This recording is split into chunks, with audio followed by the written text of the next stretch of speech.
ఇది ఎందుకు చెప్తున్నానంటే, మనందరం సమిష్టిగా ఆలోచించకపోతే కొంతమంది చేతిలోకి అధికారం ఉండిపోద్ది. మనలో మనం కొట్టుకుంటా ఉన్నాం, మనలో మనం విడిపోతూ ఉన్నాం. నాయకుడు ఎవరని కాదు, మన సమూహానికి పనిచేసేవాడా కాదా, రాయలసీమ ప్రాంతానికి న్యాయం చేసేవాడా కాదా, అదే చూడండి. నేనైతే ఎక్కడికి పారిపోను.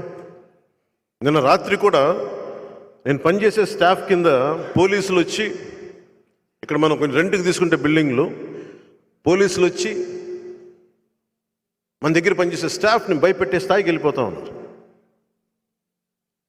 జగన్ ప్రభుత్వానికి ఒకటే చెప్తున్నాను, జగన్ ఇది 2009 కాదు, జగన్ ఇది 2024. మర్చిపోయి మీకు చెప్తున్నాను, ముఖ్యంగా మీరందరూ రాయలసీమ ప్రాంతం నుంచి వచ్చారు కాబట్టి చెప్తున్నా.